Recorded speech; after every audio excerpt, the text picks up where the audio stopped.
I always wanted to be an interior designer. Ever since I was young, that was like, I had my eyes set on that career path. And junior year of high school, the recession hit, and I went into this kind of spiraling of, I don't think I can be a starving artist.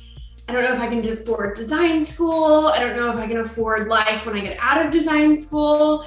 And we don't really have a close university that has an interior design program. So I was like, I'm gonna go to nursing school. I want job security and all the things, and kind of got on the path of wanting to be a nurse anesthetist, to CRNA, and was like headed that way.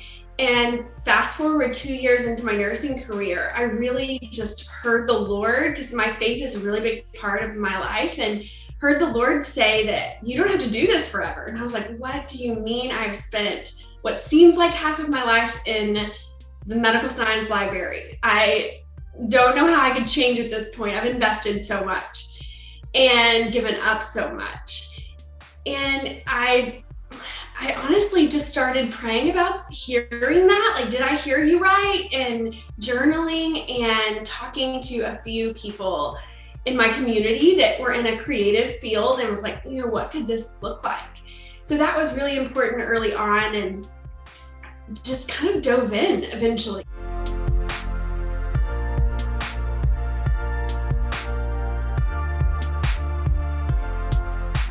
I would love to hire you. And I was like, oh my gosh, when do I start? She was like, Monday. I was like, great.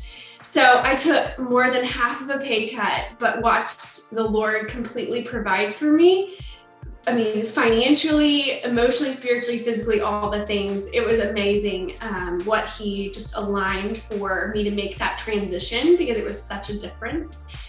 However, I really felt like the years of like nursing and being around people and seeing and learning people's mannerisms and psychology really started to lend a hand and like help me with my career in the design field. And it was really interesting to see how that aspect transitioned a lot smoother than I thought. Of course, like the eye for detail that a nurse has to have, and being really astute and, you know, inquisitive of the situation around it, really translated also into interiors.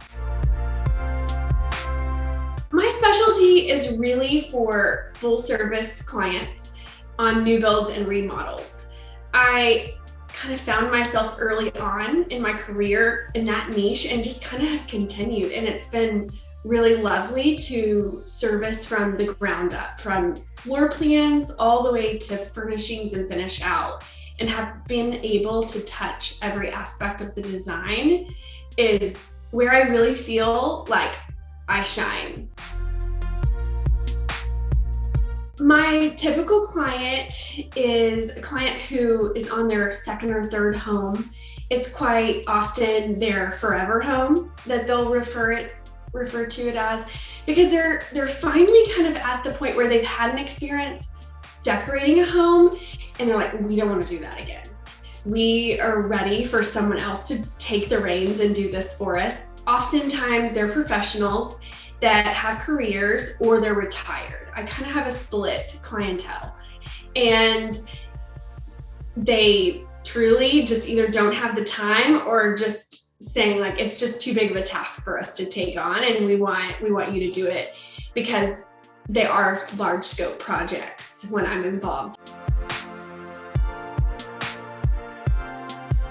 I created Mentorship by Hailey after researching for a business coach. I was like, I think I'm ready. I want a business coach, and did a little research and quickly found out that it's very expensive to hire a business coach. And my goal right now is currently, like, I still want a business coach. However, fiscally, you know, not ready for that. And so I was like, you know, there's a hole in this market for designers who are just starting out, who can't, you know, have their eyes set on a business coach, but don't have like the financial resources to dive right into a business coach. They need some support. And so what I did is I created Mentorship by Hailey to come alongside you in your business as an interior designer and help you just face the challenges that you're currently working through in real time.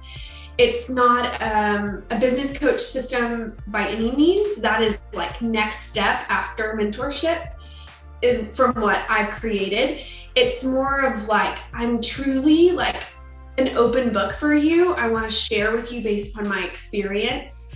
I'm very passionate about every interior design entrepreneur really being in their books and having the resources around them that teaches them about their books so that they can be profitable. It's really important. I want the stigma of starving artists to just go away completely.